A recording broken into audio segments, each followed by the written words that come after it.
नमस्कार, ABP news देख रहे हैं आप और मैं हूं आपके साथ शीरीन। अयोध्या मथुरा से दूरी, गोरखपुर आखिर क्यों मजबूरी? यही है आज हमारी बहस का मुद्दा, जिस पर हम चर्चा करेंगे कि आखिर वो कौन सी वजह है जिससे योगी आदित्यनाथ को चुनाव के लिए गोरखपुर लौटना पड़ा। बताएंगे लखनऊ से मेरे सहयोगी पंकज झा। साथ ही इस चर्चा में शामिल हो रहे हैं मेरे साथ कई मेहमान, एक एक करके मैं आपसे परिचय उनका करा देती हूं। हमारे साथ चर्चा में जुड़ रहे हैं समाजवादी पार्टी के प्रवक्ता डॉक्टर विजय राठी, कांग्रेस प्रवक्ता साधना भारती भी हमारे साथ हैं। इसके साथ ही राजनीतिक विश्लेषक अवनीजेश अवस्थी हमारे साथ जुड़ रहे हैं और शिवम त्यागी भी हमारे साथ हैं। चर्चा को हम आगे बढ़ाएं, लेकिन सबसे पहले पंकज झा जी, मैं आपसे समझना चाहूंगी, क्योंकि चर्चा तो चारों तरफ योगी आदित्यनाथ को लेकर ये हो रही थी कि अयोध्या, लेकिन जब लिस्ट जारी हुई तो गोरखपुर से चुनाव लड़ेंगे। अब ऐसे में सवाल ये उठता है कि गोरखपुर कोई मजबूरी हो गई है या फिर ये फैसला क्यों? देखिए, हर फैसले के पीछे अपने अपने तर्क होते हैं और आपने जैसा सुना कि केंद्रीय मंत्री और यूपी के चुनाव प्रभारी धर्मेंद्र प्रधान ने उनके नाम का ऐलान करते वक्त क्या कहा, लेकिन पर्दे के पीछे से जाएं, प्याज के छिलके की तरह छिलका एक एक करके उतारते हुए अगर मैं कहानी बताऊं तो एक तरीके से योगी आदित्यनाथ ने ये मन बना लिया था कि मुझे चुनाव लड़ना है। अब वो सीट कौन सी होगी? मथुरा की बात इसीलिए आई चूँकि वो मथुरा की तैयारी की बात करते थे, लेकिन अयोध्या में चुनाव लड़ने की बात हमने ही वो खबर कही थी, और वो इसीलिए क्योंकि अयोध्या वो लगातार जाते रहते हैं, ये बात नहीं थी, बल्कि सीएम ऑफिस के कुछ लोग वहाँ गए थे। वहाँ बीजेपी के बूथ अध्यक्षों के साथ उनकी बैठक हुई थी, बाकायदा मीटिंग हुई थी। चुनाव कैसे लड़ा जाए, क्यों लड़ा जाए, किन मुद्दों पर लड़ा जाए, सामाजिक समीकरण, जाति समीकरण, सब पर चर्चा हुई। उसके बाद योगी आदित्यनाथ अयोध्या न होते हुए गोरखपुर चले गए। अब योगी आदित्यनाथ ने खुद ट्वीट करके इस बात के लिए बधाई भी दिया है और धन्यवाद भी किया केंद्रीय नेतृत्व का, संसदीय बोर्ड का और प्रधानमंत्री नरेंद्र मोदी का।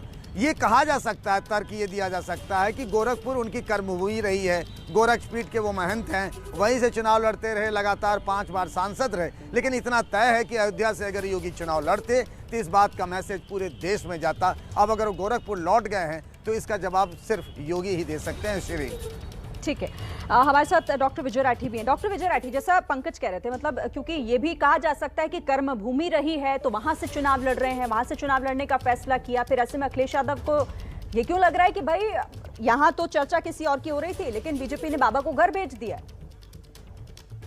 देखिए, ऐसा है कि जिस समय अब चुनाव चल रहे हैं उस समय योगी जी के मन में एक भय व्याप्त है, और भय ये है कि मैं चुनाव कहां से लड़ूं। अब पूरे उत्तर प्रदेश में 403 सीटें हैं, तो 403 में से 402 सीटें जो हैं वो कहीं भी अगर जाएंगे, उनको ये डर सता रहा है कि शायद जनता जूते लेकर के, गन्ना लेकर के, तेल लेकर के पीछे ना भाग ले कहीं। इतनी महंगाई इन्होंने की है और बिजली का करंट ना लगा दे, इसलिए इन्होंने सोचा कि सबसे सेफ सीट मेरे लिए वो है जहां से मैं कभी सांसद रहा हूं। लेकिन वो शायद इस चक्कर में भूल गए इस बात को कि जब माननीय अखिलेश यादव जी ने रैली की थी गोरखपुर में, उनके गढ़ में, उनके घर में, वहां भी जन सैलाब ऐसा था कि वहां से भी योगी जी का जीतना मुश्किल ही नहीं, नामुमकिन है। तो इसीलिए, क्योंकि जिस तरीके से समाजवादी पार्टी ने ये प्रचार किया और घोषणा किया, अभी तो सिर्फ 2 घोषणा की है, 300 यूनिट बिजली फ्री देंगे और जो सिंचाई का बिल है किसानों को उसको माफ करेंगे।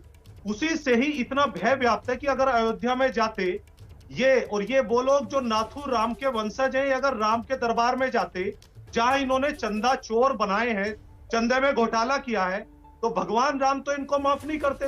और वहां से दुम दबा करके भाग आए, क्योंकि दुम दमदार, आपने होर्डिंग भी सुने होंगे सब, सोच ईमानदार और काम दुमदार, वो फिर प्रमाणित हुआ, साबित हुआ, सत्यापित हुआ और सत्यार्थ हुआ यहीं पे जो इन्होंने अपनी सीट बदली है। लेकिन हम तो ये कहना चाहते हैं, लोकतंत्र है, 403 सीटें वो कहीं से भी लड़े, अंजाम उसका एक ही होना है। और अंजाम ये है कि जब आपने नौजवानों पे लाठियां चलाई, जब आपने एक बेटी को रात को जलाया, जब आपके मंत्री ने किसानों के बेटों को गाड़ियों से रौंदा, जब आप कुलदीप सेंगर जैसे बलात्कारी के पीछे खड़े रहे, और जब आपकी पुलिस ने व्यापारी को होटल से उठा के मार दिया गोरखपुर में, तो आपको जगह नहीं मिलेगी चुनाव लड़ने की। आप पूरे उत्तर प्रदेश में दौड़िए, क्योंकि आपको जनता दौड़ाएगी। और बाकी मेहमानों से भी इस चर्चा को हम आगे बढ़ाएंगे, लेकिन एक और सवाल मैं आपसे छोटा सा पूछना चाहती हूँ, क्योंकि अखिलेश यादव ने फौरन बुलावा दे दिया है राधा मोहन अग्रवाल को, तो ये सिर्फ आप लोग चुटकी ले रहे हैं या कोई तैयारी भी है? नहीं, देखिए, आपने जैसे राष्ट्रीय अध्यक्ष जी को देखा होगा, वो एकदम कूल माइंड रहते हैं, उनकी भाषा इतनी शालीन है, एकदम पोलाइट रहते हैं, मृदभाषी। तो कई बार चीजें हंसी में जाती है, कई बार सच भी होता, इसलिए वो अपनी अपनी स्ट्रेटजी होता है। और हमें तो ये भी है, हम इनसे कहना चाहते थे कि भारतीय जनता पार्टी के लोग भी हैं कि अपनी पार्टी को थोड़ा संभाल के रखें, मुझे लग रहा हो सकता है केशव प्रसाद मौर्य जी भी कुछ दिन में, जो आपने 5 साल उनके साथ किया, उनका चेहरा दिखा के कि मुख्यमंत्री बनाएंगे आपको, और जैसे ही आपको बहुमत मिला आपने उठा करके योगी जी को बैठा दिया, तो हो सकता है केशव प्रसाद मौर्य जी भी हमारी साइड ना आ जाए। अच्छा, तो मतलब मैं आपकी कहूंगा कि तैयारी थोड़ा उनको अपना भी लाने पहरा की दीजिए है, अपनी पार्टी में। आपकी तैयारी केशव प्रसाद मौर्य को भी लाने की है अगर ऐसा कोई भी माहौल बनता है तो। ठीक है शिवम त्यागी, मतलब जो कांग्रेस जो यहाँ पर समाजवादी पार्टी कह रही है कि क्या डर गई है बीजेपी, इसीलिए कहीं और का दाव ना चलकर गोरखपुर? बड़ी शालीनता और सम्मान से कहना चाहता हूं कि जितनी शालीनता से मैंने सुना है और जितने समय सबने सुना है, आशा है उतने ही समय मुझे सुना जाएगा। मैं सिर्फ इतना कहना चाहता हूं कि बाबा जी चाहे लड़े अयोध्या से, चाहे काशी से, लेकिन मथुरा को छोड़ेंगे नहीं, चिंता मत करना विजय राठी जी। और सुनिए, किसने कहा कि वो अयोध्या से लड़ेंगे? क्या कभी आदरणीय योगी आदित्यनाथ जी ने कहा? नहीं कहा। और सुनिए, इसके लिए भी दिल चाहिए। जिस जगह से एक सांसद 5 बार लगातार रिपीट होता हो, छठी बार भी वहीं से विधायक लड़ रहा है, आपके बस की नहीं है। अखिलेश यादव जी से पूछा चुनाव लड़ोगे? नहीं मैं नहीं लड़ूंगा। अरे क्योंकि 1 लाख वोट आनी नहीं है। प्रियंका जी से कहा चुनाव लड़ोगी? नहीं मैं नहीं लड़ूंगी। बहन जी से कहा चुनाव लड़ोगी? नहीं मैं नहीं लड़ूंगी। एक भगवाधारी चुनाव लड़ सकता है छठी बार एक ही जगह से, क्योंकि जनता खुश है। और अब इंपॉर्टेंट बात पर आता हूं, इन्होंने कहा केशव प्रसाद मौर्य जी को भी लाना चाहते हैं। मौर्य की बात कर रहे हो आप? 10 सीटों पर अनाउंस की है आपने अभी टिकटें, 10 में से 6 मुसलमान। अरे विजय राठी, जहां मेरठ से आप आते हो वहां से भी मुसलमान है। हिंदू, जाट, त्यागी, ब्राह्मण, पंडित, ठाकुर, क्या उनके बच्चे झंडा उठाने के लिए हैं आपकी पार्टी में? 10 में से 6, यानी कि 60% पे मुसलमान। यानी कि आपने तो असदुद्दीन ओवैसी को भी पीछे छोड़ दिया। वो भी कहते हैं जिसकी जितनी भागीदारी उसकी उतनी हिस्सेदारी। कहां से लड़ाओगे भाई? ये हिंदुओं के बच्चों को जो साइकिल का झंडा उठवाकर अपने पीछे घूम रहे हो, एक टिकट नहीं हुआ। और सुनिए, चौधरी चरण सिंह जी की कर्मभूमि जन्मभूमि बागपत, वहां से भी मुस्लिम को टिकट। यहां बैठकर कहते हो हम पिछड़ों को लाएंगे, हम मौर्य को लाएंगे, हम दलित को लाएंगे, हम एससी को लाएंगे, हम एसटी को लाएंगे। पूरे संगठन में से बस इतना ही बर्दाश्त था। खत्म हो गई बर्दाश्त, खत्म हो गई बर्दाश्त। 29 सीटों में से एक महिला। मेरे पास साधना भारती जी हैं और अवनीजेश जी भी हैं। अब आप पूछ रहे हैं ना, आप क्योंकि चैलेंज कर रहे थे तो इसका एक जवाब ले लेते हैं। राठी जी से एक कमेंट ले लूं। राठी जी सीधे चैलेंज कर रहे हैं, अखिलेश यादव तो चुनाव लड़ते नहीं और दूसरों की सीटों पे सवाल उठा रहे हैं। 10 में से 6 सीटें मुसलमानों को जी, 10 में से 6 मुस्लिम। अरे छोड़िए ना, बताइए ना विजय राठी, किसके पीछे झंडा उठाकर खड़े होंगे? किसके पीछे झंडा उठाकर खड़े होंगे बताइए? तो सही, ये मुस्लिम यादव कॉम्बिनेशन बनाकर गरीबों को, पिछड़ों को, एससी को, एसटी को, हिंदुओं को, ब्राह्मण को, त्यागी को, ठाकुर को, सबके बच्चों को झंडा उठवाने के लिए रखा है क्या? त्यागी, मेरे पास 2 मेहमान और टीवी पर आकर मौर्य, ठाकुर, मैं पिछड़ा, मैं गरीब, और जब टिकटें देने की बात आती है कहाँ है टिकट? डॉक्टर विजय राठी, एक जाति की भर्ती की तुमने, जो आरक्षण तुमने, रिप्रेजेंटेशन कहाँ है बताइए? मौर्यों का रिप्रेजेंटेशन कहाँ है बताइए? जाटों का रिप्रेजेंटेशन कहाँ है? स्वर्गीय श्री चौधरी चरण सिंह जी की जगह से भी जाट को टिकट नहीं दे पाए आप। अच्छा, डॉक्टर विजय राठी की आवाज सही तरीके से आ नहीं पा रही है, शायद मैं उनके पास आऊंगी। साधना भारती कुछ ऐड करना चाहती हैं? साधना भारती जी, दिखोगे तो खंबा नोचोगे। शिवम जी, खिसियानी बिल्ली मत बनो, खंबा डॉक्टर विजय राठी मैं आती हूँ आपके पास, आपकी ऑडियो में थोड़ी दिक्कत हो रही है। साधना भारती का कमेंट ले लूं उससे पहले। साधना भारती, भाइयों को कितने टिकट दिए? मुझे भी समय मिले, और शिवम जी मुझे उम्मीद है आप भी बीच में नहीं बोलेंगे, क्योंकि आपने भी बड़ी अच्छी तरीके से इसकी मांग की थी। देखिए, सबसे पहली बात, भूल होना प्रकृति है, सुधार लेना प्रगति है, मान लेना संस्कृति है, किसी अनुचित कर्म का अनुचित लाभ लेना कलंकृति है, अच्छे कर्म का अच्छा लाभ लेना सत्यकृति है।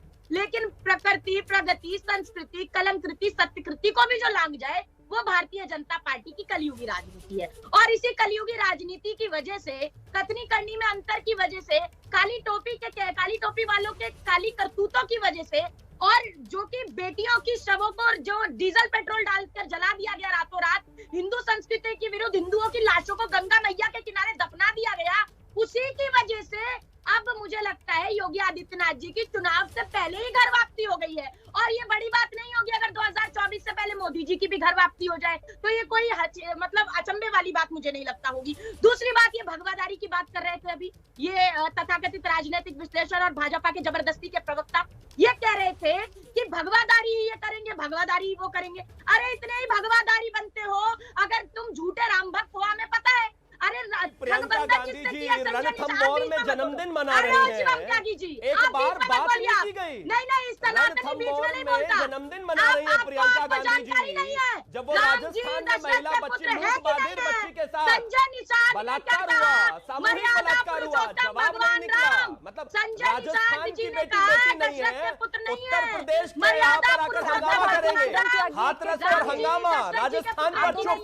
रणथंभौर में जन्मदिन मन रहा है भाई, चुनाव हो रहा है, जन्मदिन मनाना है तो जन्मदिन एक तरफा। शिवम त्यागी, थोड़ा धैर्य रखिए। आप दूसरों को कह रहे हैं कि आपकी बारी में कोई ना बोले, फिर आप बीच में बोल रहे हैं। जी मैं सुन रहा हूँ। साधना भारती, जल्दी से बात पूरी कीजिएगा, 30 सेकंड में। जी मैं जल्दी से पूरी कर रही हूँ। संजय निषाद जी ने कहा मर्यादा पुरुषोत्तम भगवान राम दशरथ के पुत्र नहीं है, ये माता कौशल्या के सतीत्व पर प्रश्न उठा देते हैं। नरेश अग्रवाल जिन्होंने राम की तुलना रम से की, उन्हें राज्यसभा पहुंचा दिया, माता सीता का अस्तित्व न कर दिया। और इन्हीं की पार्टी में शाहनवाज हुसैन जी की पत्नी रेणु शर्मा जी किनकी बेटियां बताई है, अशोक सिंघल जी की भतीजी किनकी पत्नियां बताई है। तो कहीं आप सुन लीजिए, जन्मदिन मनाने। अरे आप चुपचाप सुनिए, राजस्थान की बेटी अब आप जवाब है राजस्थान। साधना भारती, मैं एक सेकंड में आपको क्लियर कर दूं, शायद आप पता नहीं कहां पर जा रही हैं। हम चर्चा इस बात को लेकर कर रहे हैं, हम चर्चा इसको लेकर कर रहे हैं कि आखिर योगी आदित्यनाथ क्यों आखिर गोरखपुर लौटे, क्योंकि आप लोग तो सीधे सीधे ये कह रहे हैं ना कि उनके घर वापसी हुई है। ठीक है, अब मैं अवनिजेश जी से इस पर ले लूं। अवनिजेश जी,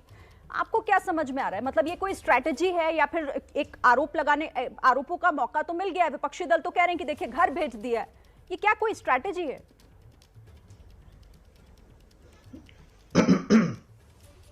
ऐसा है शिरीन जी, मैं किसी के बीच में बोलता नहीं और कोई बोलेगा नहीं, ऐसा अपेक्षा रखता हूं। कुछ परिवार तो कई पुश्तों तक अपने घर से बाहर ही नहीं निकले, रायबरेली और अमेठी से बाहर ही नहीं निकले, तब निकले जब उनको हार का डर था और हार भी गए वहां से। कई पुश्तें हो गई, घर से बाहर ही नहीं निकले। योगी जी पर प्रश्न चिन्ह लगाने वालों से मैं ये पूछना चाहता हूं कि कौन सा ऐसा व्यक्ति है, अखिलेश जी तो कह रहे हैं कि वो चुनाव ही नहीं लड़ेंगे, इसलिए इस बहस में पढ़ना ना पढ़ना बिल्कुल बेकार है। वास्तविकता यह है कि जो लोग कहते हैं कि विकास के मुद्दे पर इलेक्शन लड़ेंगे, वो पूरी तरह से जातीय समीकरण को साधने में लग जाते हैं। कोई बात नहीं कर रहा। आज आप पिछले एक हफ्ते से 10 दिन से आपने कहीं भी मेडिकल कॉलेज, एक्सप्रेसवे, इनकी बात सुनी है क्या? कभी कहा कि हमने बनवाया था? अब वो अखिलेश यादव ने वो क्रेडिट लेना भी बंद कर दिया, क्योंकि लोगों को मालूम था कि ये क्रेडिट उनका है नहीं। वास्तव में सर्वे हुआ आपका, उसमें भी मालूम चला कि अखिलेश यादव ने विकास का कोई काम नहीं किया था, छोड़ दिया उन्होंने।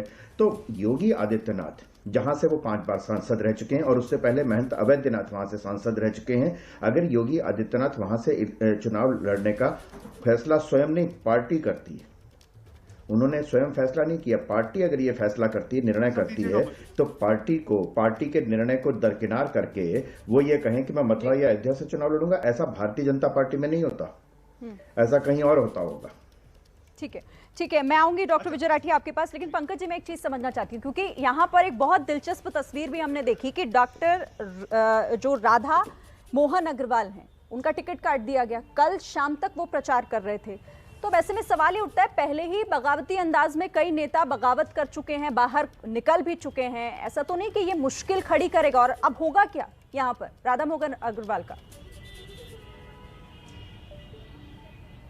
ये बात सही है कि कल रात तक वो अपने लिए प्रचार कर रहे थे, उन्हें इस बात की भनक भी नहीं थी कि उनका टिकट कटने वाला है। और शायद यही वजह रही होगी कि अखिलेश यादव को एक मौका मिला है, तो वो घर में आग लगाने का काम कर रहे हैं कि राधा मोहन के लिए उनके घर के दरवाजे खुले हुए हैं। लेकिन शिरीन, अगर हम अतीत में जाएं तो ये वही राधा मोहन अग्रवाल हैं जो एक वक्त में योगी आदित्यनाथ के राइट हैंड माने जाते थे, और बीजेपी के आधिकारिक उम्मीदवार के खिलाफ जा कर के योगी आदित्यनाथ ने इनको उम्मीदवार बनवाया उसी सीट से, और उसी सीट से जिताया भी, और 4 बार वहाँ से विधायक भी रहे। लेकिन वक्त बदला है और राजनीति भी बदल गई है, तो अब खामोश हैं राधा मोहन अग्रवाल। उनके घर हमारे सहयोगी भी गए थे, अभी वो कुछ कह नहीं पाने की स्थिति में नहीं है।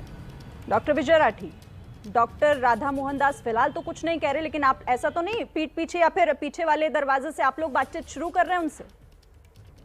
नहीं, देखिए, ऐसा जो अपनी पार्टी में त्रस्त है वो बातचीत कर सकता है, उसमें कोई दिक्कत नहीं है। ये तो लोकतंत्र है, कोई किसी से भी बातचीत। और भारतीय जनता पार्टी से तो लोग त्रस्त है। मैं तो इनको कह रहा हूँ कि इनको क्रिकेट खेलना नहीं आता, ये रोके अपना विकेट। दूसरी बात है, शिवम अग्रवाल जी को बधाई है, शिवम त्यागी जी सामने बैठे हैं, पीछे रेड बैकग्राउंड है उनका, ये रेड अलर्ट बोल रहे थे, लाल हो गए पीछे। दूसरी बात है, भाजपा के प्रवक्ता मुझे लग रहा है दो हैं, शिवम भगवा है ये। त्यागी जी भी मेरे साथ कई जगह बैठते हैं, भगवा है, भगवा, डरो इससे, कोई बात नहीं, डरो इससे, मैं इन सबकी भगवा बातों का है। जवाब दे दूंगा। और जवाब ये है, मुस्लिमों अभी में देखिए, भी अभी एक कलाम भाई बोल रहे थे कि कलाम अखिलेश यादव जी ने जैसे विकास नहीं कैंडिडेट किया, नहीं मिले। इनसे पूछे कलाम जैसे जो हुई हुई करके कैराना में जिस आदमी के खिलाफ पहले से ही 5000 नोटिस एम्बुलेंस है अखिलेश यादव सरकार जी ने का, हर वो ब्लॉक गिरफ्तार हो गया। जो अगर मुस्लिम भी ढूंढे तो वो भी तरफ ढूंढे। जो प्रणाली है, कमाल की ये बात है मेडिकल ये प्रणाली, भाई। ये अखिलेश यादव ओबीसी, अरे ओबीसी बताइए ना, शिवम, एक मिनट, ओबीसी सुन का लेते हैं झंडा पहले। बरदार करने वाली समाजवादी पार्टी मुझे बताइए ना, ये कैसे ओबीसी कहाँ है आपकी लिस्ट में? कितने ओबीसी को टिकट दिया आपने?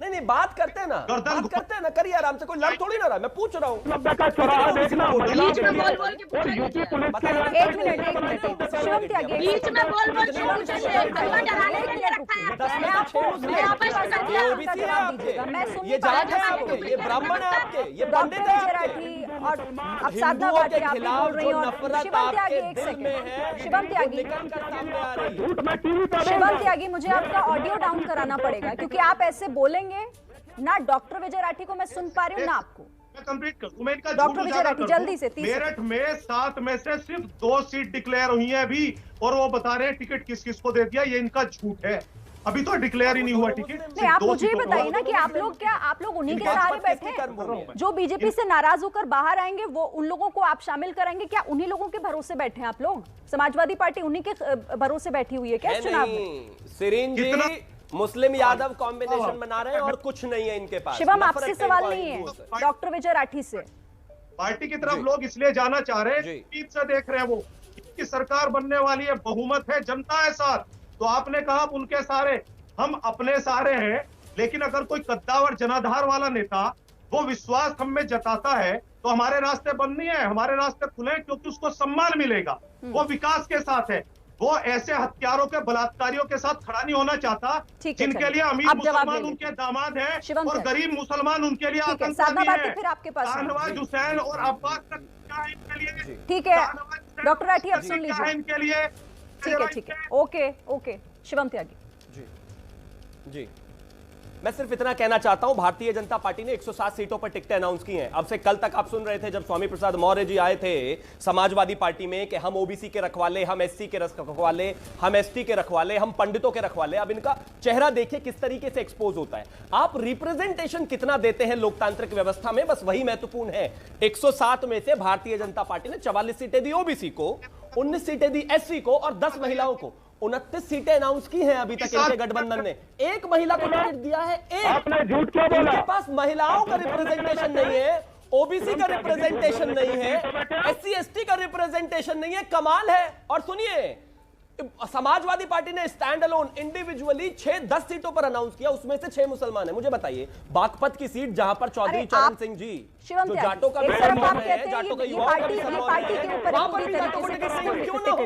मैं क्यों ये बात सब पे लागू होती है ना, कौन किसको टिकट दे, समाजवादी कौन पार्टी किसको टिकट दे? ठीक है, आपने बीच में ये भी तो बोला नहीं, टिकट देना इनका पूरा अधिकार है, लेकिन सवाल उठाना मेरा भी अधिकार है, और लोगों को भी मेरा भी अधिकार है सवाल उठाना। देखिए, आप शिवम जी मेरे बीच में बिल्कुल मत बोलिएगा, मैंने कहाँ है भैया? नहीं साधना जी, अरे मैं भाई, बिल्कुल नहीं अब आप बोलूंगा, चुप हो जाएंगे। बिल्कुल नहीं बोलूंगा, बताइए। हाँ, मत बोलिएगा प्लीज प्लीज, बड़ी अरे मेहरबानी। वो आपके पार्टनर बोल रहे हैं समाजवादी वाले।